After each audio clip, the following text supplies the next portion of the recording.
நண்பர்கள் அனைவருக்கும் என்னுடைய அன்பான பணிவான வணக்கம். என் பெயர் ஜான். நான் ஒரு குடிநோயாளி. எல்லாமல்ல இறைவனோட அருளாலையும் தோழமையில இணைந்து செயல்படுவதால் நான் பெற்றுக்கொள்ளக்கூடிய அனுபவம் தந்த நம்பிக்கையாலையும் இன்னைக்கு ஒரே ஒரு நாள் நான் குடிக்கல, தெளிவா, மன நிறைவா, அமைதியா வாழ என்னாலான எல்லா முயற்சிகளையும் செய்து கொண்டு இருக்கின்றேன். நண்பர் மூர்த்தி குறிப்பிட்டது போல கோயம்புத்தூர் ஒருங்கிணைப்பு மனசாட்சியின் தீர்மானத்தின் அடிப்படையில தினசரி 9:30 to 11 மணி நடக்கிற இந்த ஆன்லைன் மீட்டிங்ல 24 hours a day, 24 மணித்துளிகள் ஒரு நாள் அப்படின்ற புத்தகத்தை எடுத்து அந்த புத்தகத்துல இருந்து ஒவ்வொரு நாளும் ஒவ்வொரு பக்கமாக எடுத்து வாசிச்சு விளக்கம் பார்த்து கலந்தாய்வு செய்து இந்த கூட்டத்தை நடத்திருக்கின்றோம். அதன் தொடர்ச்சியாக இன்றைக்கு நாம அறிந்திருக்கிற பக்கம் ஆகஸ்ட் மாதம் 11ஆம் நாள். முதல்ல ஆகஸ்ட் 11க்கான இந்த சிந்தனையை வாசிச்சுட்டு அதற்கு அப்புறமாக அதற்கான விளக்கத்தையும் கலந்தாய்வு செய்வதற்கு நாம கடந்து செல்வோம். இந்த ஆகஸ்ட் 11 சிந்தனையை வாசிப்பதற்கு நண்பர் செல்வராஜ் அல்லது நண்பர் மூர்த்தி யாராவது ஒருத்தர் வாசிங்க பிளீஸ். Thank you sir. நண்பர்களே, 24 hours a day ஆங்கில புத்தகத்தின் தமிழாக்கம் 24 மணித்துளிகள் ஒரு நாள். ஆகஸ்ட் மாதம் 11ஆம் தேதி. தோழமையின் இன்றைய சிந்தனை. குடிக்க வேண்டும் என்ற கட்டாயமான சிந்தனை மனதில் எழாத வரையிலும் குடிநோயாளிகள் பிற சாதாரண மனிதர்களைப் போல வாழ்க்கை சூழ்நிலைகளுக்கு எதிர்வினை ஆற்றுகிறார்கள். ஆனால் மோசம் செய்யும் முதல் குடியை குடிக்க வேண்டும் என்ற எண்ணம் ஒரு குடிநோயாளியின் மனதில் எழுந்த பின்னர் அந்த எண்ணம் ஒரு பயங்கரமான செயல் அடிமைத்தன சிந்தனையை, சுழற்சியை அந்த குடிநோயாளியின் மனதில் உருவாக்கி விட்டுவிடுகிறது. சில குடிநோயாளிகள் தாங்கள் மோசம் செய்யும் முதல் குடியை குடிப்பதற்கு போலி சமாதானங்களை தங்களுக்கு கூறிக்கொண்டு திருப்தி அடைகிறார்கள். ஆனால் எதற்காக மோசம் செய்யும் முதல் குடியை குடித்தோம் என்ற உண்மையான காரணத்தை அவர்கள் அறிந்திருக்க மாட்டார்கள். குடிப்பதை நிறுத்த வேண்டும் என்ற ஆசை ஏதோ ஒரு காலகட்டத்தில் குடி நோயாளியின் மனதில் அதனது வீரியத்தை இழந்து போவதுவே அந்த குடிநோயாளி மீண்டும் போய் குடித்ததற்கான உண்மையான காரணம். மதுவை சகித்துக் கொள்ளும் தன்மையை கடந்து வந்து விட்டதை திருப்தியாக நான் ஒப்புக்கொள்கின்றேனா? இன்றைக்கான தியானம். இறையருட் பேராற்றல் குழப்பத்தில் இருந்து இந்த பிரபஞ்சத்தின் சீரான இயக்கத்தை படைத்து உருவாக்கியது. இறையருட் பேராற்றல் ஒவ்வொரு நட்சத்திரத்தையும் கோள்களையும் அவற்றின் பாதையில் சீராக இயங்க வைக்கிறது. ஒவ்வொரு தாவரத்திற்கும் தனது பருவ காலத்தை அறியும் ஆற்றலை இறையருட் பேராற்றல் வழங்கியுள்ளது. எனவே நான் அனுமதித்தால் எனது தனி மனித வாழ்வில் நிலவும் குழப்பத்திலிருந்து என்னை மீட்டு ஒழுக்கமுள்ள ஒரு புதிய படைப்பாக என்னை படைக்கும் ஆற்றல் இறையருட் பேராற்றலுக்கு உண்டு. என் மேல் அக்கறை எடுத்து எனக்கு ஆசி வழங்க எனது சிந்தனைகள் ஒவ்வொன்றையும் இறையருட் பேராற்றல் கண்காணித்து வருகிறது. என்னை இருளில் இருந்து ஒளிக்கு மீட்டு வரவும், அலைப்பாயும் எனது மனதை அமைதிப்படுத்தவும், குழம்பி போயிருக்கும் என் மனதை ஒழுங்குபடுத்தவும், தவறு செய்ததால் விளைந்த தோல்வி நிலையிலிருந்து வெற்றி நிலைக்கு என்னை மீட்டு வரவும் இறையருட் பேராற்றல் காத்து கொண்டு இருக்கிறது. நான் இறையருட் பேராற்றலை சார்ந்தவன். நான் மேற்கொள்ள வேண்டிய பணிகள் இறையருட் பேராற்றலது பணிகள் ஆகும். நான் விரும்பினால் எனது பணிகள் இறையருட் பேராற்றலால் நெறிப்படுத்தப்பட முடியும். இன்றைக்கான பிரார்த்தனை. குழப்பத்திலிருந்து வெளியேறி ஒழுக்கத்திற்கு வழி நடத்தி செல்லப்பட வேண்டும் என வேண்டுகிறேன். தோல்வி நிலையிலிருந்து வெற்றி நிலைக்கு வழி நடத்தி செல்லப்பட வேண்டும் எனவும் வேண்டுகிறேன். Sir, welcome sir. நன்றி சார். Welcome sir. நன்றி நன்றி நன்றி நன்றி. இவர்கள் அனைவருக்கும் மீண்டும் ஒருமுறை என்னுடைய அன்பான பணிவான வணக்கங்களை தெரிவித்துக் கொள்றேன். என் பெயர் ஜான். நான் ஒரு குடிநோயாளி. எல்லாமல்ல இறைவனோட அருளாலையும் தோழமையில இணைந்து செயல்படுவதால் நான் பெற்றுக்கொள்ளக்கூடிய அனுபவம் தந்த நம்பிக்கையாலையும் இன்னைக்கு ஒரே ஒரு நாள் நான் குடிக்கல, தெளிவா, மன நிறைவா, அமைதியா வாழ என்னாலான எல்லா முயற்சிகளையும் செய்து கொண்டு இருக்கின்றேன். பெரிய புத்தகத்துல ஒரு வார்த்தையை படிக்கிறோம். Alcohol is Canning, battling and powerful அப்படின்ற வார்த்தையை படிக்கிறோம். அது தந்திரமானது, திகைப்பூட்டுவது, சக்தி வாய்ந்தது அப்படின்ற அந்த வாசக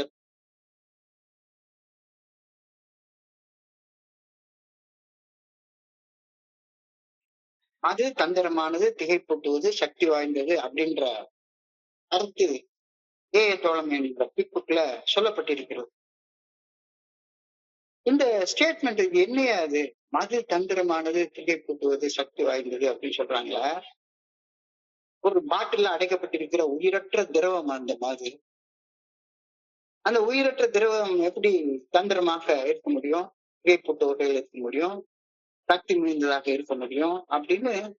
அது ஒரு உயிரற்ற ஒரு திரவம், சாதாரண ஒரு திரவம் பாட்டில் அடைச்சு வச்சிருக்காங்க. அதை போய் சக்தி வாய்ந்தது, திகைப்பூட்டுவது, தந்திரமானது அப்படின்னு எப்படி சொல்றாங்க அப்படின்னு எனக்கு ஒரு சின்ன குழப்பம் இருந்துச்சு.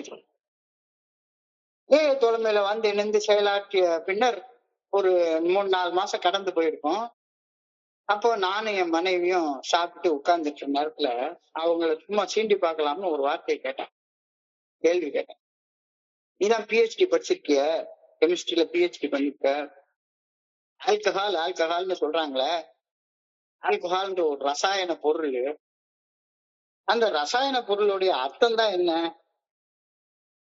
அந்த பொருளை தந்திரமானது, திகைப்புட்டது, சக்தி வாய்ந்ததுன்னு எங்க ஃபெல்லோஷிப்ல சொல்றாங்க. மதுன்னா என்ன, ஆல்கஹால்னா என்ன அப்படின்னு சொல்லி கேட்டேன். உடனே என்னுடைய மனைவி ஒரு மந்தகாச சிரிப்பு ஒண்ணு சிரிச்சுட்டு ஒரு பேப்பர் எடுத்து ஆல்கஹாலுடைய கெமிக்கல் ஃபார்முலாவை எழுதினாங்க. ஹைட்ரோ கார்பன், CH என்னமோ ஃபார்முலா எழுதினாங்க. ஃபார்முலா எழுதிட்டு alcohol is the best solvent next water அப்படின்னு ஒரு வார்த்தையை சொன்னாங்க. Alcohol best solvent next water. Solvent என்றால் கரைப்பான். அதாவது எது கூடயுமே ரியாக்ட் பண்ணாத ஒரு சப்ஸ்டன்ஸ் வந்து ஆல்கஹால். எது கூடயுமே ரியாக்ட் பண்ணாது. தண்ணியும் எது கூடயுமே ரியாக்ட் பண்ணாது. எது ஆனாலும் தண்ணி கரைச்சிக்குமே ஒழிஞ்சு, தன்னோட அந்த பொருளை கரைச்சிக்குமே ஒழிஞ்சு, உப்பு போட்டா உப்பு தனியா மாறும், அவ்வளவுதான். ஆனா போட்டா உப்பு அதுல இருந்து ஆவியான தண்ணி தனியா வந்துடும். அது மாதிரி எதையும் கரைச்சு கொள்ளுமே ஒழிஞ்சு அது கூட எதிர்வினை ஆற்றாது. தண்ணி வந்து தண்ணிக்கு அப்புறமாக பெஸ்ட் சால்வெண்ட் இஸ் ஆல்கஹால் அப்படின்னு சொன்னார். சொல்லிட்டு அந்த ஆல்கஹாலுடைய உபயோகம், மருத்துவத்துறையில அந்த ஆல்கஹாலுடைய உபயோகத்தை பத்தி சொன்னார். எல்லா மருந்துகளையும், எல்லா கெமிக்கல் சப்ஸ்டன்சஸையும் அதனுடைய தன்மை மாறாம கரைச்சி கொடுக்கறதுக்காக ஆல்கஹாலை தான் பயன்படுத்துறாங்க. உதாரணத்துக்கு எந்த மருந்தா இருக்கட்டும், பெனாட்ரில்ன்ற ஒரு காஃப் சிரப்பா இருக்கட்டும், அதோடைய பேஸ்ல ஆல்கஹால் இருக்கும். நிறைய மருந்துகளுடைய பேஸ்ல ஆல்கஹால் இருக்கும். ஆல்கஹால் வந்து மருத்துவத்துறையில அவ்வளவு ஒரு பெரிய ரிசர்ச்சுக்கு பயன்பட்டிருக்கு அப்படின்னு சொல்லி ஒரு கருத்தை சொன்னாங்க. எனக்கு ஆச்சரியமா இருந்தது. அதே மாதிரி தொழில்துறையில எந்த பெயிண்ட் வார்னிஷ் பண்ணி, ஒரு காருக்கு பெயிண்ட் அடிக்கிறோம், வார்னிஷ் பண்றோம், எவ்வளவு பெயிண்ட் ஒரு ஒரு பொருள் கெடாம இருக்கிறதற்காக சொல்லக்கூடிய அந்த விஷயத்த பார்த்தோம்னா எல்லா பெயிண்டும் வார்னிஷும் ஆல்கஹால் பேஸ்ல தான் உண்டு. தொழில்துறையிலேயே ஆல்கஹால் ஒரு பயங்கரமான ஒரு உபயோகம் உள்ள ஒரு பொருள். ஆல்கஹால் எது கூட ரியாக்ட் பண்ணாது. ஆனா உன்னைய மாதிரி அலட்சியமான ஒரு குடிகாரர் இருக்கான் பார்த்தீங்களா, இவங்கிட்ட மட்டும் அது ரியாக்ட் பண்ணிருக்கு அப்படின்ட்டு ஆல்கஹால் பிளஸ் ISM, அது ஆல்கஹாலிசம். ISM அப்படின்னா இன்டிஃபரன்ட் ஸ்டேட் ஆஃப் மைண்ட். ஒரு அலட்சிய மனப்பான்மை உள்ள ஒரு மனுஷன், அலட்சியமான மனப்பான்மை, எவன் சொல்லியும் கேட்க மாட்டேன், ஒரு அலட்சியமான மனப்பான்மை உள்ள மனுஷன், இன்டிஃபரன்ட் ஸ்டேட் ஆஃப் மைண்ட் உள்ள ஒரு மனுஷன். இந்த மனுஷனுடைய மனசுக்குள்ளார ஆல்கஹால் குடிக்கணும்ன்ற எண்ணம் வந்துடுச்சு அப்படின்னு சொன்னா அவன் வித்தியாசமான மனுஷனா மாறிடுறான் அப்படின்னு சொன்னாங்க. உண்மையிலே அம்மா இவ்வளவு பெரிய விஷயத்த எவ்வளவு சாதாரணமா சொல்ற அப்படின்னு சொல்லி எனக்கு தோணுச்சு. இப்போ ஒரு குடிநோயாளியுடைய மனசுல மது அருந்தணும் அப்படின்ற எண்ணம் எழாத வரைக்கும் அவன் சாதாரண மனிதர்களை போலத்தான் இருக்கும். சாதாரண மனுஷர்களை போலத்தான் இருப்பான். குடிக்கணும்ன்ற எண்ணம் எழாத வரைக்கும் நான் குடிச்சிட்டு இருந்த காலத்துல கூட சாதாரண மனுஷங்க மாதிரி எல்லாரையும் மாதிரி வேலைக்கு போவேன், வேலை செய்வேன், எல்லாம் பண்ணுவேன். ஒரு பெரிய வித்தியாசம் எல்லாம் ஒண்ணும் இருக்காது. ஆனா ஏதோ ஒரு உணர்வு தடுமாற்றத்தால மது குடிக்கணும் அப்படின்ற அந்த எண்ணம் என்னுடைய மனசுல உருவானதுக்கு அப்புறமாக எனக்கு நானே நான் அந்நியனா மாறி போயிடுவேன். அம்பியா இருந்தேன்னா அந்நியனா மாறி போயிடுவேன்.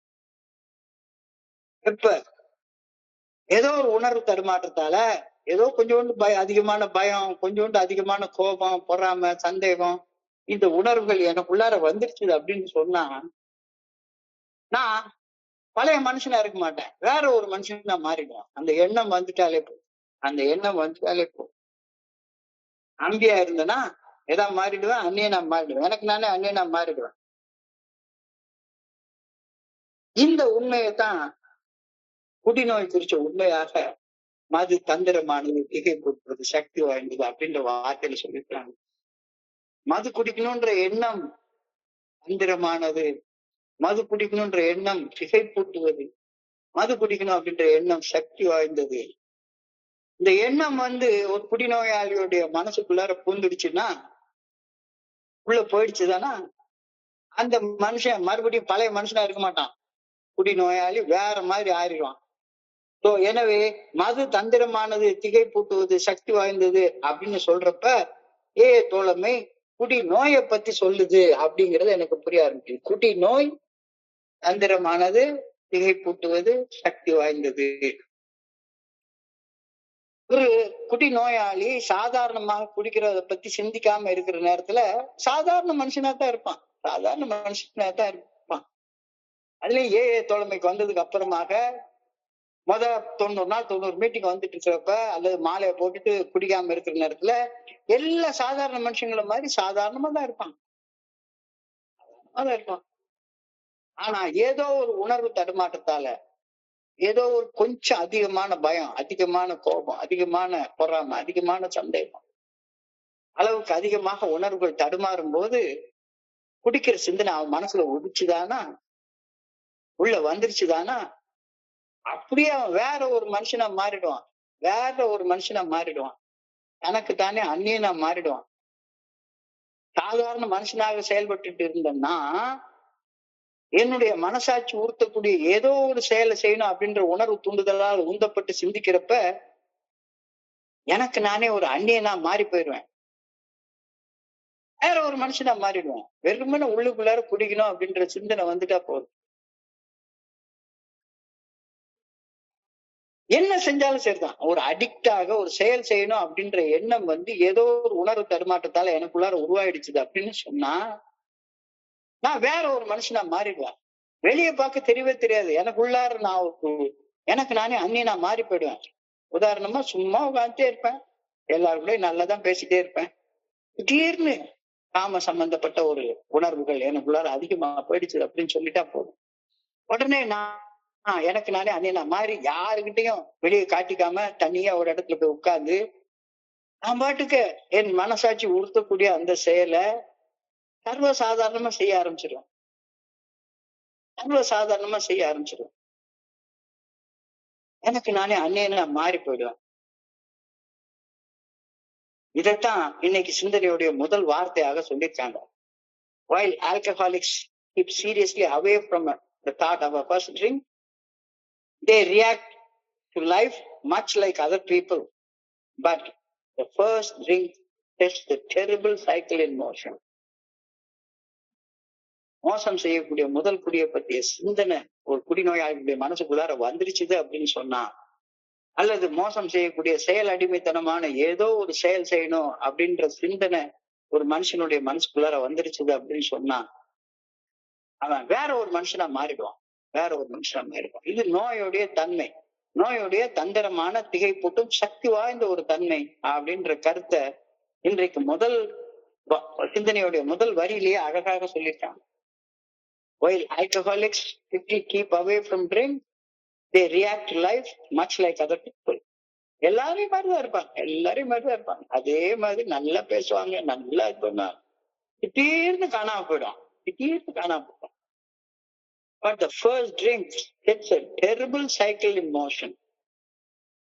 குடிக்க வேண்டும் அல்லது ஒரு செயல் அடிமையாக கட்டாயமான வகையில ஏதோ ஒரு மனசாட்சி உறுத்தக்கூடிய ஒரு செயல் செய்ய வேண்டும் அப்படின்ற எண்ணம் மனசுக்குள்ளார எழாத வரையிலும் நான் என்னை சுற்றி வாழக்கூடிய பிற சாதாரண மனிதர்களைப் போல என்னுடைய வாழ்க்கை சூழல்களுக்கு சாதாரணமா எதிர்வேன். பச்சை சாப்பிடுவேன், தண்ணி வந்தா குடிப்பேன், தூக்கம் வந்தா தூங்குவேன், அதெல்லாம் சாதாரணமா செஞ்சுட்டே இருப்பேன்.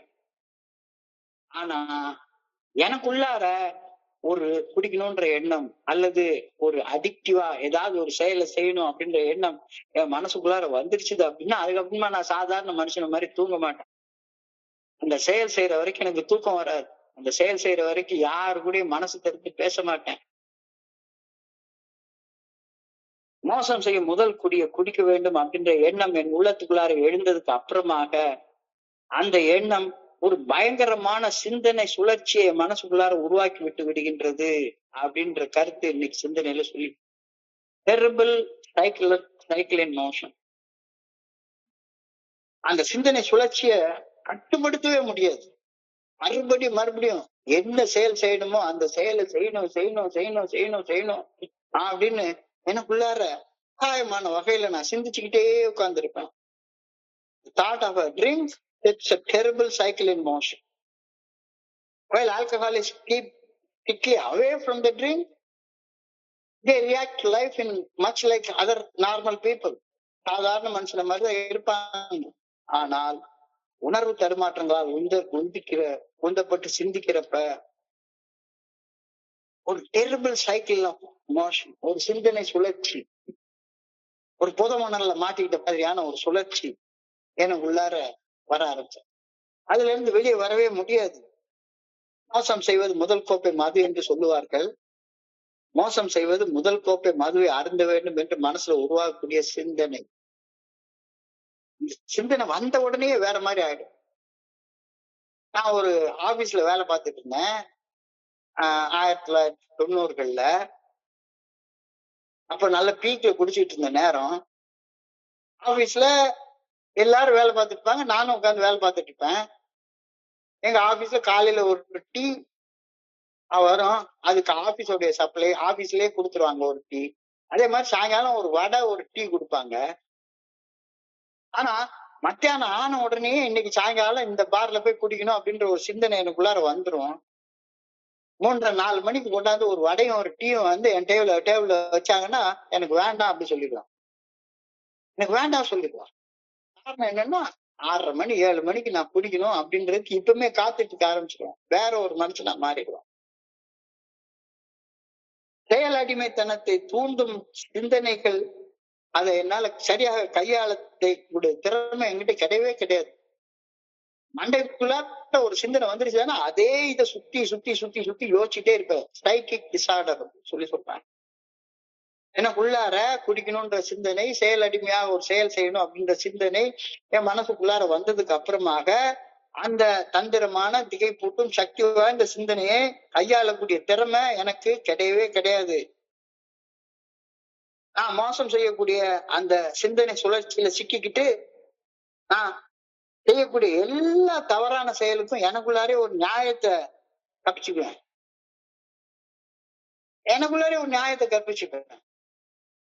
என் பொண்டாட்டி சரியில்லை, வேலை சரியில்லை, அது சரியில்லை, இது சரியில்லை, நான் கருப்பா பிறந்துட்டேன், நான் இந்தியாவுல பிறந்தேன், இந்த வேலை எல்லாமே வேற வேலை இருந்திருந்தா நான் குடிச்சிருக்க மாட்டேன், அது பண்ணிருக்க மாட்டேன், இது பண்ணிருக்க மாட்டேன். அப்ப ஒரு மோசம் செய்யக்கூடிய ஒரு சிந்தனை சுழற்சியில சிக்கிக்கிட்டு நான் செய்யக்கூடிய அந்த மோசமான செயலுக்கு ஒரு நியாயமான காரணத்தை எனக்கு நானே வேற யார்ட்டையும் சொல்ல மாட்டேன், எனக்கு நானே உள்ள கற்பிச்சுக்குவேன். உள்ள கற்பிச்சுக்கிட்டு ஒரு போலியான சமாதானத்தை சொல்லிட்டு நான் பாட்டு போய் குடிக்க போயிடுவேன். அல்லது செயல் அடிமையாக ஏதாவது ஒரு செயலை செஞ்சுட்டு இருப்பேன். So alcoholics and addicts usually have no idea why they take the first drink or why they indulge in the first destructive addictive behavior. எதுக்காக குடிக்கிறோம், எதுக்காக இந்த போன் பிக்சரை பாக்குறோம், எதுக்காக இந்த தப்பான செயல்களை செய்யறோம், இதுக்கெல்லாம் ஒரு போலியான காரணம் எனக்குள்ளார இருக்கும். ஒரு போலியான ஒரு காரணம் இருக்கும்.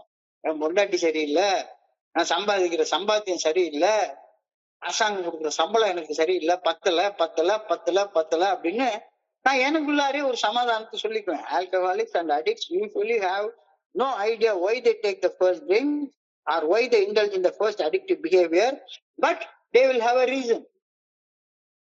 ஒரு செயல் எனக்கு தீராத வலி, வேதனை, துன்பம், துயரத்தை உருவாக்குது அப்படின்னு நல்லா தெரியுது. ஆனாலும் என் சொந்த செலவுல எனக்கு நானே சூனியம் வச்சுக்கிறேன், அதுவும் நல்லா தெரியுது. நான் தான் போய் காசு கொடுத்து அந்த பாட்டில வாங்கி எனக்கு நானே சூனியம் வச்சுக்கிறேன், நல்லா தெரியுது. இந்த செயல் அடிமையாக நான் எதுக்கு செய்யறேன், ஏன் ஒரு அடிக்டாக செயல்படுறேன் அப்படின்னு எனக்கு ஒரு சிறு குறிப்பு கூட தெரியவே தெரியாது. ஆனா ஒரு காரணம் இருக்கும், எனக்குள்ளார ஒரு போலியான ஒரு காரணம் இருக்கும். ஒரு கிறுக்கனை போல, ஒரு பைத்தியக்காரனை போல செய்த அதே தப்பையே திருப்ப திருப்ப திருப்ப திருப்ப செஞ்சு மன தெளிவு இல்லாம நான் வாழ்ந்துட்டு இருந்தேன் அப்படின்றதுதானே யதார்த்தமான உண்மை. கிறுக்கனை போல செஞ்சதையே திருப்பி திருப்பி செஞ்சுட்டு வித்தியாசமான விளைவுகளை எதிர்பார்த்துட்டு ஒரு செயல் அடிமையாக ஒரு கிறுக்கனாக நான் வாழ்ந்துட்டு இருந்தேன் அப்படின்றதுதானே யதார்த்தமான உண்மை. இணைய தோழமையில வந்து இணையிற வரைக்கும் நான் வலி வேதனைய துன்ப துயரத்தை உருவாக்கின செயல் செய்வதற்கு போலியான காரணங்களை போலியான சமாதானங்களை எனக்குள்ளாரையே உருவாக்கி கொண்டு ஒரு செயல் அடிமையாக வாழ்ந்துட்டு இருந்தேன் அப்படின்றது மறுக்க முடியாத உண்மை. மறுக்க முடியாத உண்மை. அப்படிதான் வாழ்ந்துட்டு இருந்தேன். நான் சொல்ற சாக்கு போக்கு போலியானது அப்படின்னு எனக்கு நல்லாவே தெரியும். நான் சொல்ற சாக்கு போக்கு போலியானது அப்படின்னு நல்லாவே தெரியும். நான் நல்லா இருக்கணும்னு அன்றாடம் விரதம் இருக்கக்கூடிய மனைவிக்கு துரோகம் செய்யறது தப்பு நல்லா தெரியும். ஆனாலும் செய்வேன். அந்த செயலை செய்யறதற்கு ஒரு சமாதானத்தை நானே சொல்லிட்டு அலைவேன். தெரிஞ்சு செய்வேன்.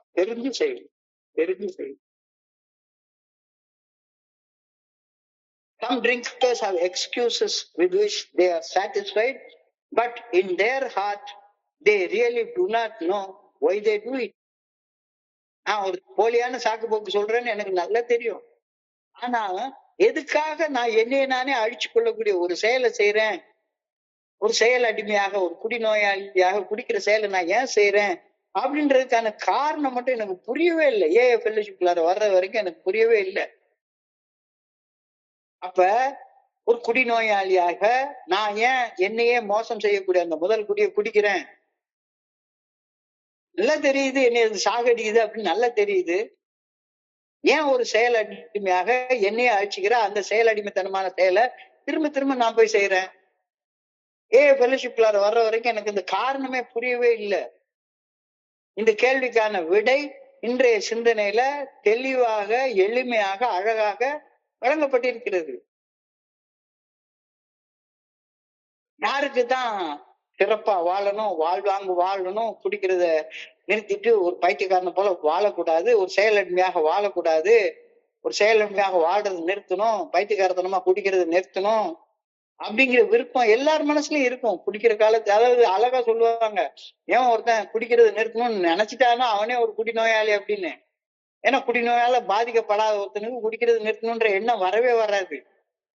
சிறப்பா வாழணும், வாழ்வாங்க வாழணும், குடிக்கிறத நிச்சயம் ஒரு நிறுத்தி ஆகணும், ஒரு பைத்தியக்காரனை போல ஒரு செயல் அடிமையாக வாழ்ற வாழ்க்கையை நிறுத்தணும் அப்படின்ற விருப்பம் எல்லார் மனசுலயும் இருக்கும்.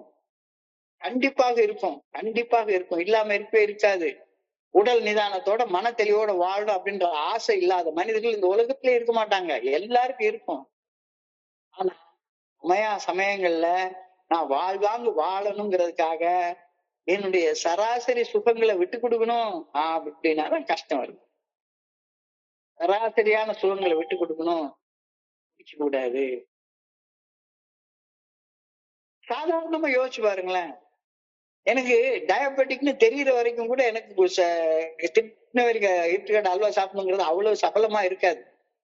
டயபெட்டிக்னு தெரிஞ்சதுக்கு அப்புறமா அந்த இடத்துல போனா இன்னைக்கு ஒரே ஒரு நாள் எவ்வளவு டேஸ்டான விஷயம். ஒரு நாள் சாப்பிட்டுக்கோ, இன்னைக்கு ஒரு நாள் நைட்டு போன் பார்த்துக்கோ. நம்ம எவ்வளவு நாளைக்கு கஷ்டப்பட்டு வேலை பார்த்துட்டே இருக்குது, இன்னைக்கு ஒரு நாள் கை நீட்டி லஞ்சம் வாங்கிப்போம்.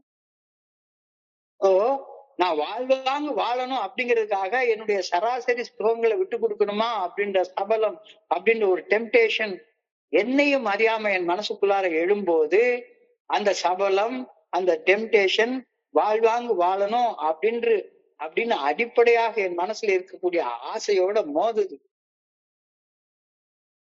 அப்ப எது ஜெயிக்குது? ஆசைதான் ஜெயிக்குது. சதா சர்வ காலம் மனசுக்குள்ளார ஒரு மகாபாரத யுத்தமே நடந்துட்டு இருக்கு. ஆசை இருக்கு நல்ல வாழ்வாங்க வாழணும், எல்லா பெரிய மனுஷங்களை போல சான்றோனா வாழணும் அப்படின்ற ஆசை இருக்கு.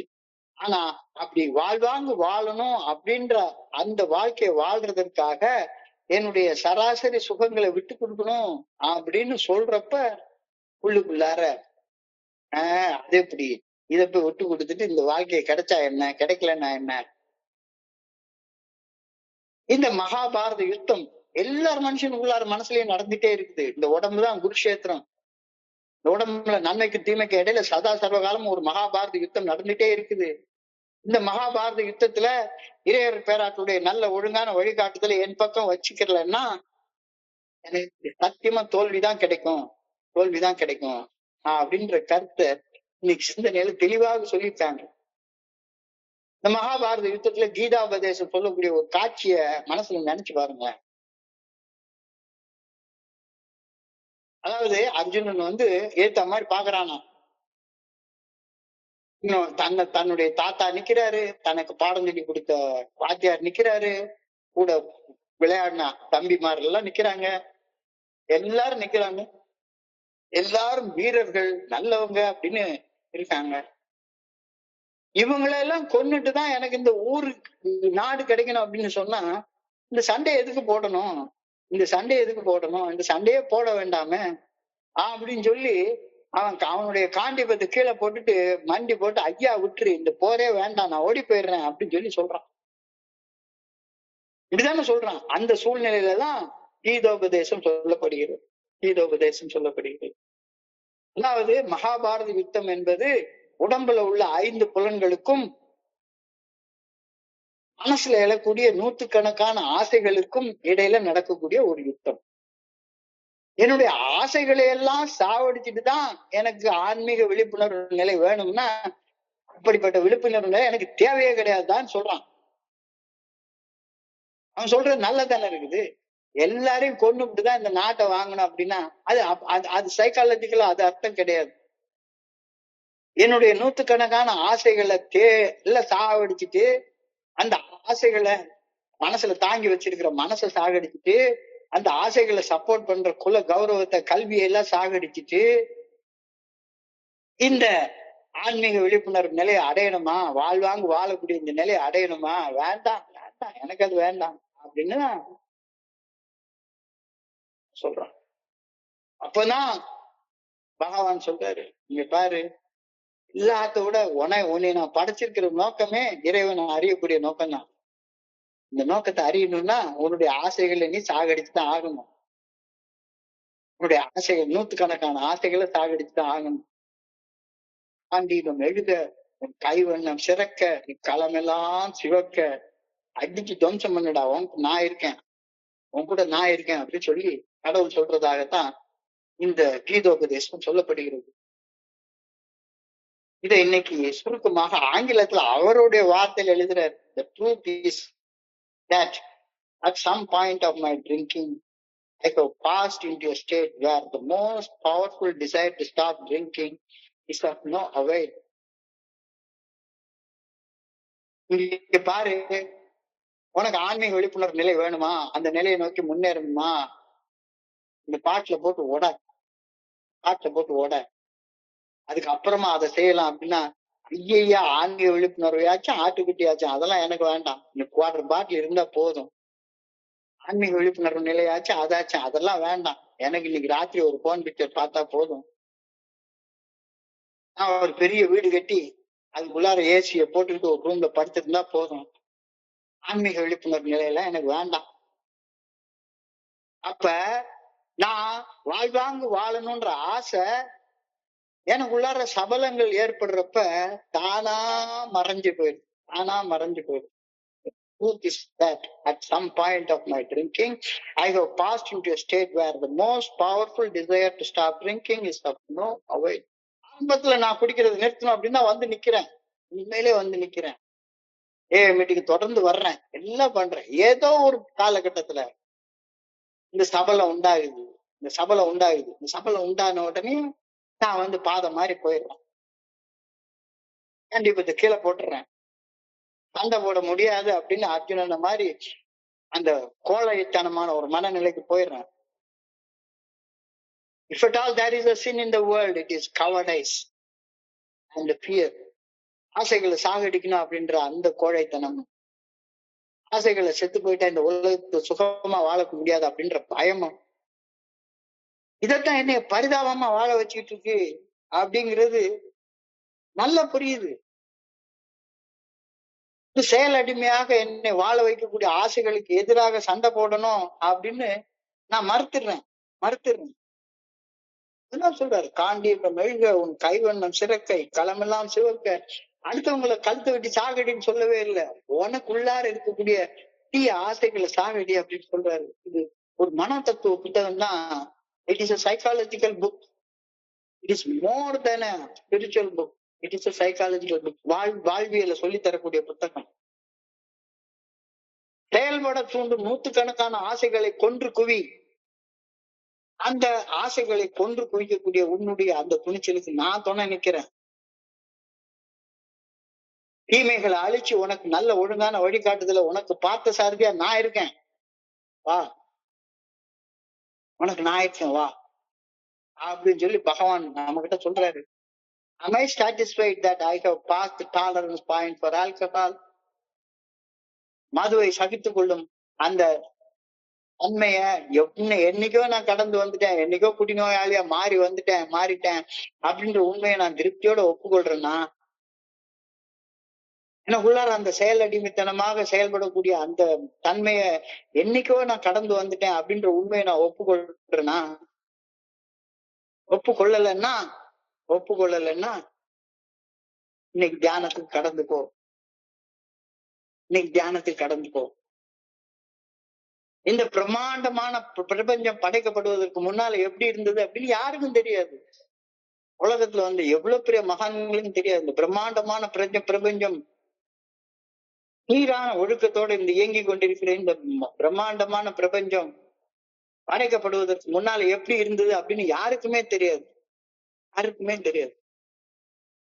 ஆனால் இப்பொழுது இந்த பிரபஞ்சம் கண்ணுக்கு புலப்படாத அணு முதற்கொண்டு கண்ணால் முழுமையாக காண முடியாத நட்சத்திரங்கள், கோள்கள் வரை எல்லாமே பெர்ஃபெக்டா துல்லியமாக சீராக ஒரு பிரபஞ்ச இயக்க பேராற்றலால் இயக்கப்படுகின்றன அப்படின்ற உண்மையை நான் கண்ணால பாக்குறேன் தானே.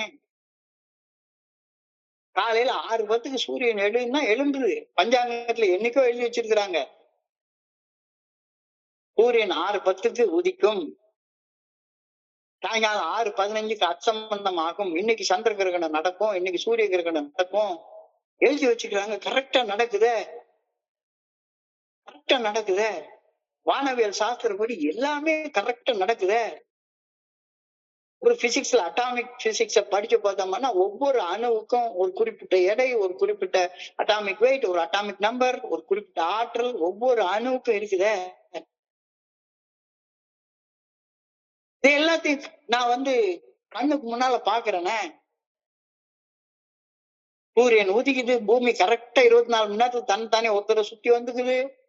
சந்திரன் ஒரு மாசத்துக்கு ஒரு தடவை பூமியை சுத்தி வருது. சந்திரன் பூமியை சேர்ந்து ஒரு வருஷத்துக்கு ஒரு தடவை சூரியனை சுத்தி வருது. எல்லாமே பெர்ஃபெக்டா கரெக்டா நடந்துட்டே சீராக இயங்கி கொண்டே இருக்கிறதே. God made the ordered world out of chaos. God set the stars and planets in their course. கோள்களையும் நட்சத்திரங்களையும் கரெக்டான பாதையில கரெக்டா வச்சு இயக்கிக்கிட்டே இருக்கிறாரு. ஒரு சின்ன புல்லு பூண்டு தாவரம் முதற்கொண்டு எந்த சீசன்ல வளரணும், எந்த சீசன்ல பூக்கணும், எந்த சீசன்ல காய்க்கணும், எந்த சீசன்ல பழுக்கணும் அப்படின்னு அழகா ஒரு சின்ன தாவரத்துக்கு கூட அறிவு வச்சிருக்கிறாரு. இந்த மாம்பழம் இப்ப வாங்கி சாப்பிடுறோம், இன்னும் கொஞ்ச நாள்ல மாம்பழ சீசன் முடிஞ்சு போயிடும், அதுக்கப்புறம் அடுத்த வருஷம் தான் வரும். God made each plant to know its season. God made the ordered world out of chaos. God set the stars and planets in their course. God made each plant know its season. ஒரு சாதாரண செடி, புல்லு பூண்டு செடிக்கு கரெக்டா தெரியுது. எப்ப மழை பெய்யணும், எப்ப ஆடி பெருக்கெடுத்து வரும், எப்ப விதைக்கணும், எல்லாமே ஒவ்வொரு செடிக்கும் தெளிவா தெரியுதே. சோ என்னையும் இறையர் பேராற்றல் இந்த பிரபஞ்சத்துடைய ஒழுக்கத்துடைய ஒரு பகுதியாக தானே படைச்சு வச்சிருக்கு. நானும் ஒழுக்கத்துடைய ஒரு பகுதியாகத்தானே படைக்கப்பட்ட மனுஷனாக இருக்கின்றேன். ஆனா என்னுடைய தன்னலத்தாலையும் தன்முனைப்பாலையும் இறையருட் பேராற்றல் வகுத்து வைத்திருக்கும் நல்ல ஒழுங்கான வழிகாட்டுதலின் பாதையை விட்டு விலகி சென்றதால் நான் மறுபடியும் என்னுடைய வாழ்க்கையை ஒரு குழப்பமாக ஒரு குப்பமேடாவும் மாத்தி வச்சிருக்கிறது யாரு? கடவுளின் ஒழுக்கத்தோடைய ஒரு பகுதியாக தான் படைச்சு வச்சிருக்கிறார். இன்னமும் என்னுடைய இதயம் அழகா பிளட் பிரஷர் கரெக்டா இருக்குது, எல்லாமே கரெக்டா இருக்குது, எல்லாமே கரெக்டா தான் என்னை ஒழுக்கத்தோடைய ஒரு பகுதியாகத்தான் இறையர் பேராற்றல் படைச்சது. ஆனா நான் என்னுடைய தன்னலத்தாலையும் தன்முனைப்பாலையும் இறையர் பேராற்றல் வகுத்து வச்சிருக்கக்கூடிய நல்ல ஒழுங்கான வழிகாட்டுதலின் பாதையை விட்டு விலகி சென்றதால் என்னுடைய வாழ்க்கையை குழப்பமாக ஒரு குப்பமேடாகவும் மாத்தி வச்சிருக்கிறேன். இந்த குழப்பம் போய் குப்பமேடா மாறி போயிருக்க என்னுடைய வாழ்க்கையை சீர்படுத்த ஒழுங்குபடுத்த நான் விரும்பினால் அது என்னுடைய அறிவாற்றலாலையும் என்னுடைய மூளையின் திறமையாலையும் செய்யவே முடியாத ஒரு காரியம், குப்பமேடு மாதிரி மாத்தி வச்சிருக்கிறேன். மறுபடியும் நான் ஸ்பான்சர் எடுத்து என்னுடைய அறிவாற்றலால இந்த வழிமுறை எல்லாம் தெரிஞ்சுக்கிட்டு இன்னும் இல்ல கடவுளுடைய அந்த நல்ல ஒழுங்கான வழிகாட்டுதலுக்கு பணியாம உன்னுடைய அறிவாற்றலால ஒண்ணுமே செய்ய முடியாது. குழம்பு போய் குப்பமேடா மாறி இருக்க என்னுடைய வாழ்க்கையை சீர்திருத்த ஒழுங்குபடுத்த நான் விரும்பினால் அது என்னுடைய அறிவாற்றலால மூளையின் திறமையினால செய்யவே முடியாத காரியம். சோ என்னுடைய வாழ்க்கையை சீர்படுத்தி ஒழுங்குபடுத்தணும்னா என்னுடைய வாழ்க்கை சீர்படணும் அப்படின்னு முதல்ல நான் ஆசைப்படணும். அதுக்காக சில தியாகங்களை செய்ய நான் தயாராக இருக்கணும். I should have the will to get well, and out of that willingness I should let go of my ego and let God the good orderly direction inside. ஆழப்பழத்துல ஊசி ஏற்றுற மாதிரி ரொம்ப தெளிவாக அழகாக சொல்லிட்டாங்க. ரொம்ப அழகா சொல்லிட்டாங்க.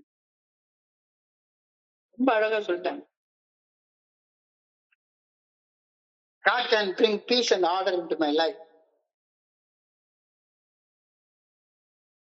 கடவுளா ஒருத்தரால மட்டும்தான் எனக்குள்ளார ஒழுக்கத்தையும் அமைதியும் கொண்டு வர முடியும்.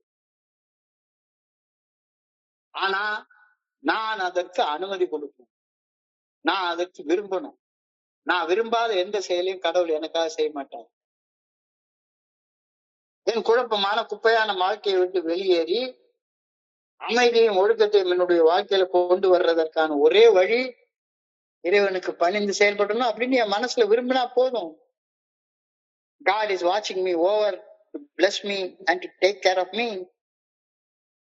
இறையர் பேராற்றலை என்னை ஆசீர்வதித்து என்னை இடைவிடாம கண்காணிச்சுக்கிட்டே இருக்கிறாரு. என்னை ஆசீர்வதிக்கிறதுக்காக என்னை பார்த்துட்டே இருக்கிறாரு. இறைவனிடம் கையேந்துங்கள் அவர் இல்லை என்று சொல்லுவதில்லை அப்படின்ற ஒரு அழகான பாடல்ல எண்ணங்களை இதயங்களை பார்க்கின்றவன். என்னுடைய ஒவ்வொரு எண்ணத்தையும் என்னுடைய மனசாட்சி கவனிச்சுக்கிட்டே இருக்குது. யாருமே கவனிக்கல அப்படின்னு சொல்லி நான் நினைச்சிட்டு இருக்கிறேன். கண்காணி இல்லை என்று கள்ளம் பல செய்வார், கண்காணி இல்லா இடமில்லை காணும் கால், கண்காணியாக கலந்தெங்கும் நின்றானே, கண்காணி கண்டார் களவு ஒளிந்தாரே,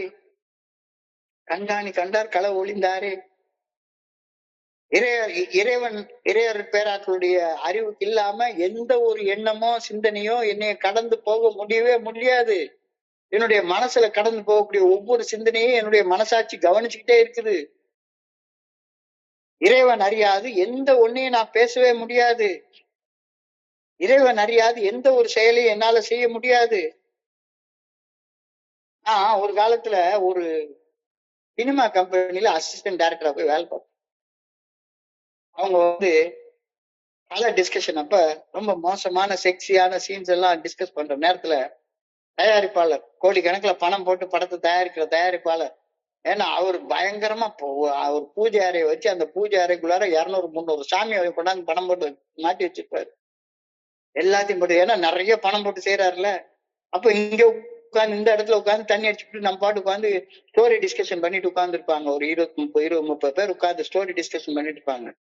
உடனே இந்த தயாரிப்பாளர் ப்ரொடியூசர் சொல்லுவாரு, பூஜை ரூம் கதவை போய் சாத்திரியா, கடவுளுக்கு எல்லாம் கேட்டுட்டு இருக்க போது பூஜை ரூம் கதவை சாத்திட்டு இந்த மாதிரியான டிஸ்கஷன் எல்லாம் பண்ணுங்க. எப்படி ஒரு ரேப் சீன் எடுக்கிறது, எப்படி ஒரு பெட்ரூம் சீன் எடுக்கிறது அப்படின்ற டிஸ்கஷன் எல்லாம் பூஜை ரூமுக்கு பூட்டி வச்சுட்டா கடவுளுக்கு தெரியாது அப்படின்னு. எவ்வளவு ஒரு பைத்தியக்காரத்தனமான சிந்தனை. கண்காணி இல்லென்று கள்ளம் பல செய்வார், கண்காணி இல்லா இடமில்லை காணும் கால், கண்காணியாக கலந்தெங்கும் நின்றானே கண்காணி கண்டார் களவொழிந்தாரு. நீ கடவுள் எனக்குள்ளார எல்லா எண்ணங்களையும் பார்த்துட்டு இருக்கிறார் அப்படின்ற உணர்வு இல்லைன்னா நீ கள்ளத்தனமா தானே செயல்பட்டுட்டே இருப்ப. இதுல என்ன சந்தேகம் வேண்டி கிடக்கு?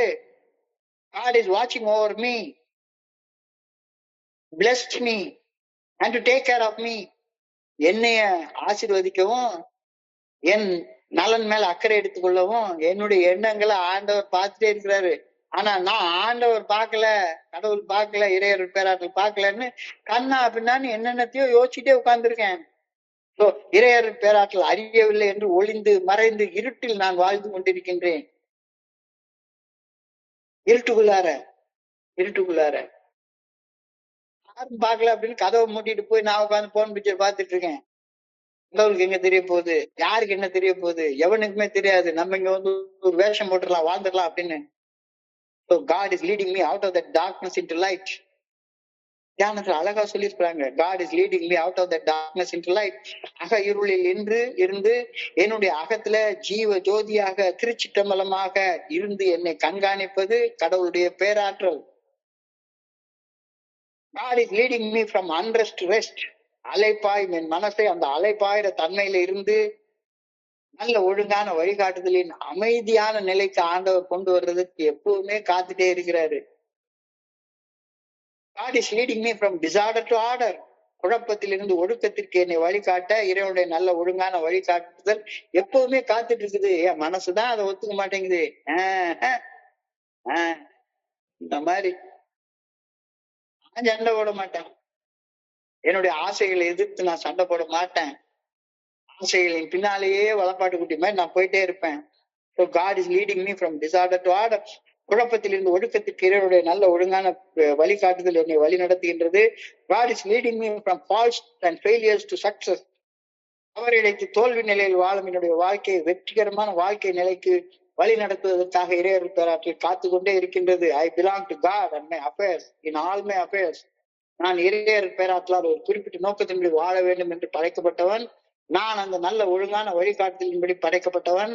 அப்படி வாழ்ந்தால் இந்த பிரபஞ்சத்தில் நிலவும் சீரான ஒழுக்கத்தின் ஒரு அங்கமாக நான் என்னுடைய வாழ்க்கை மாற்றம் அடையும். My life can be ordered. My life can be ordered by the good orderly direction if I let him. நான் அனுமதிச்சா மட்டும்தான் அந்த ஆர்டர் எனக்குள்ளார வரும். அனுமதிக்க முடியலையா? கடவுள் அந்த பிரேயரை வைகி. I pray that I may be led out of disorder into order. குழப்பத்தில் இருந்து வெளியேறி ஒழுக்கத்திற்கு வழி நடத்தி செல்லப்பட வேண்டும் என ஆண்டவா உண்மை பணியோட வேண்டிக் கொள்கின்றேன். I pray that I may be led out of failure into success. தோல்வி நிலையிலிருந்து வெற்றி நிலைக்கு வழிநடத்தி செல்லப்பட வேண்டும் என ஆண்டவா உண்மை நான் பணியோட வேண்டிக் கொள்கின்றேன். ரொம்ப அழகான சிந்தனையா குறிப்பிட்டாங்களே.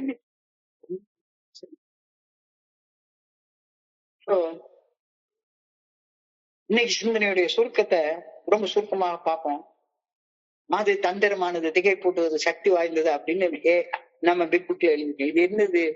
ஒரு உயிரற்ற ஒரு திரவம், ஒரு பாட்டிலு. இந்த பாட்டில் இருக்கக்கூடிய இந்த சாராயம் அதுக்கு என்ன சக்தி இருக்கு அப்படின்னு சொல்லி நான் வந்து நிகழ்ச்சி போய் நிக்கிறேன். ஆனா ஆல்கஹால் பிளஸ் ISM, மது பிளஸ் ஒரு அலட்சிய போக்கூடிய மனப்பான்மையுடைய ஒரு மனுஷன், இந்த ரெண்டு ஒன்னா சேர்ற நேரத்துல ஒரு பெரிய விரும்பத்தகாத ஒரு ரியாக்ஷன் நடந்துருது. என்னுடைய மனசு ஒரு இன்டிஃபரண்ட் ஸ்டேட் ஆஃப் மைண்டா இல்லாத நேரத்துல நான் சாதாரண மனுஷனை போலதான் நடக்கிறேன்.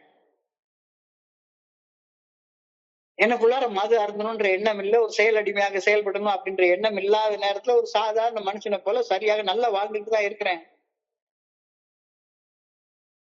ஆனா குடிக்கணும்ன்ற எண்ணம் என் மனசுக்குள்ளார வந்த உடனே அம்பியா இருந்தேன்னா அன்னே நான் மாறி போயிடுறேன். சோ எனவே மது தந்திரமானது, திகைப்பூட்டது, சக்தி வாய்ந்தது அப்படின்னு சொல்றப்ப குடி நோய், எனக்குள்ளார இருக்கக்கூடிய குடி நோய் அது தந்திரமானது, திகைப்பூட்டது, சக்தி வாய்ந்தது அப்படின்னு தலைமை சொல்லுது.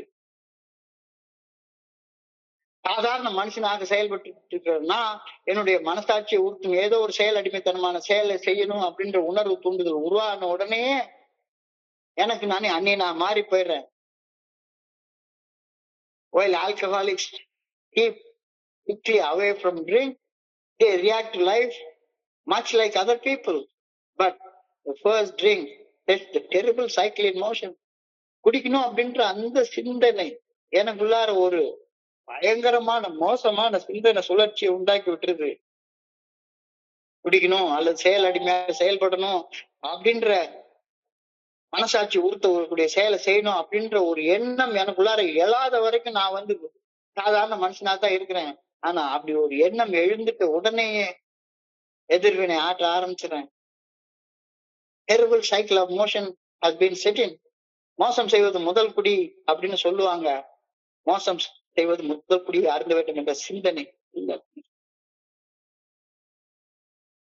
ஏன் இந்த மோசம் செய்யக்கூடிய முதல் குடியை குடிக்கிறேன் அப்படின்னு எனக்கு தெரியவே தெரியாது, காரணமே தெரியாது. ஆனா நான் எனக்கு 1008 சமாதானத்தை எனக்குள்ள நான் சொல்லிக் கொள்வேன். Alcoholics and addicts usually have no idea why they take that first drink or why they indulge in the first addictive behavior.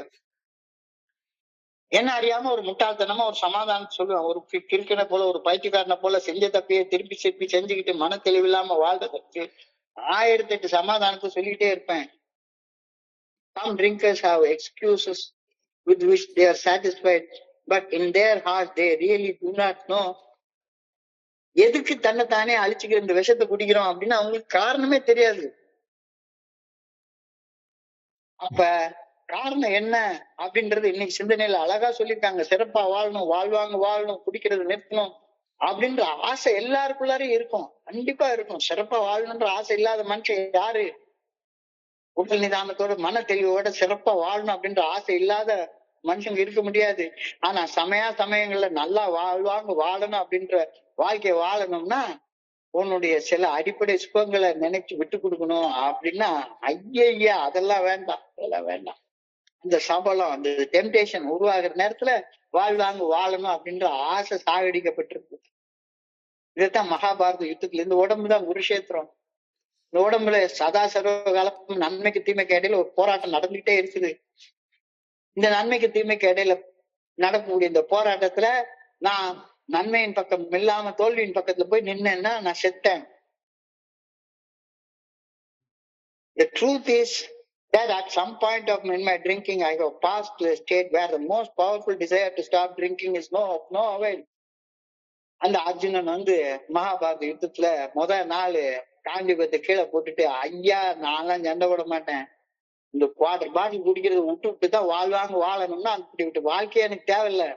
Phone picture பாக்குறத விட்டுட்டு வாழ்ற வாழ்க்கை எனக்கு கிடைக்கும்னா அப்படிப்பட்ட வாழ்க்கை எனக்கு தேவையே இல்லை, எனக்கு அது வேண்டவே வேண்டாம் அப்படின்றப்பதான் பகவான் சொல்றாரு, அர்ஜுனா இந்த உள்ளத்துல பாவம் ஒண்ணு இருக்குன்னா அது பயமும் கோலத்தனம்னா உன்னுடைய பயத்தையும் கோலத்தனத்தையும் போட்டு பாட்டில போட்டு ஓட்ட, தப்பான செயலை செய்யாத, ஆண்டியம் எழுத, உன் கைவண்ணம் சிறக்கை களமெல்லாம் சிறக்க, அடுத்தவங்க சாகடிக்கிறதுக்கு சொல்லு, உன்னுடைய மனசுக்குள்ள இருக்கக்கூடிய சொந்த ஆசையை சாகடி.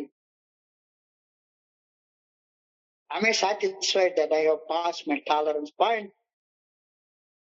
உன்னுடைய இந்த சகிப்பு தன்மை, மதுவை சகித்துக் கொள்ளக்கூடிய தன்மையெல்லாம் என்னைக்கோ கடந்து வந்துட்டேன்.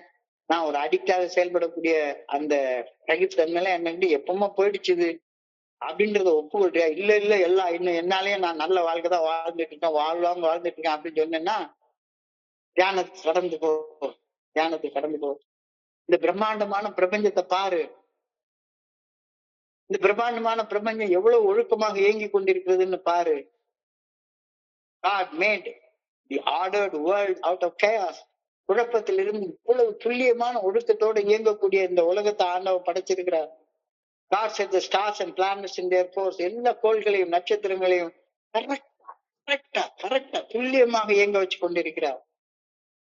ஒரு சாதாரண புல்லு பூண்டு செடி கூட எப்ப முளைக்கணும், எப்ப விடணும், ஒவ்வொரு இடத்துலயும் பாருங்களேன், ஒவ்வொரு நேரத்திலயும் ஒரு மாதிரி இருக்குது. பருவ காலங்கள அந்த சாதாரண செடி கொடி கூட அறிஞ்சிருக்கு. இவ்வளவு வளர்ந்த மனுஷன் உனக்கு தெரியல? என்னையும் இந்த இறையர் பேராட்டில் இந்த ஒழுக்கத்தின் ஒரு பகுதியாக தான் படைத்திருக்கிறது. ஆனா நான் என்னுடைய தன்னலத்தான் தன்மனை பாலும் இறையர் பேராற்று வகுத்து வச்சிருக்கக்கூடிய ஒழுங்கான வழிகாட்டுதலின் பாதையை விட்டு விலகி சென்றதால் என்னுடைய வாழ்க்கையை குழப்பமாகவும் ஒரு குப்பை மேடாகவும் மாற்றி வச்சிருக்கிறேன். இப்ப குப்பை மேடா மாத்தி வச்சிருக்க என்னுடைய வாழ்க்கையை சீர்படுத்த ஒழுங்குபடுத்த எனக்கு அறிவு இல்ல, அறிவு பத்தாது. அறிவு பத்தாது. சோ என்னுடைய வாழ்க்கையை சீர்படுத்தி ஒழுங்குபடுத்தணும்னா கடவுள் அந்த வாழ்க்கையை ஒழுங்குபடுத்தணும் அப்படின்னு நான் விரும்பணும். I should have the will to get well. And out of that willingness, I should let God discipline me. கடவுள் எனக்குள்ளார மன அமைதியை கொண்டு வருவார். என்னுடைய குப்பை மேடான வாழ்க்கை ஒழுங்கான வாழ்க்கைய மாத்துவார். ஆனா அப்படி மாத்தணும் அப்படின்னு நான் விரும்பணும். அந்த விருப்பத்துக்கு சில தியானங்களை செய்யணும். God is watching over me to bless me and to take care of me. என்னுடைய எண்ணங்கள் எல்லாமே கடவுளுக்கு தெரியும். கண்காணி இல்லை என்று கள்ளம் பல செய்வார், கண்காணி இல்லா இடமில்லை காணும் கால் கண்காணியாக கலந்தெங்கும் நின்றானே கண்காணி கண்டார் களவொழிந்தாரு. எனக்கு கடவுளுக்கு தெரியாத எண்ணங்களை நீ சிந்திச்சிட முடியுமா? கடவுளுக்கு தெரியாத பேச்சு நீ பேசிட முடியுமா? அல்லது செஞ்சிடத்தான் முடியுமா? நான் சொன்ன மாதிரி பூஜை ரூம்குள்ளார கடவுள் உட்கார்ந்துருக்காரு, கடவுள் பூட்டி வச்சுட்டு அவர் கண்ணு தெரியாது அப்படின்னு நினைச்சிட்டு கிறுக்க மாதிரி வாழாத.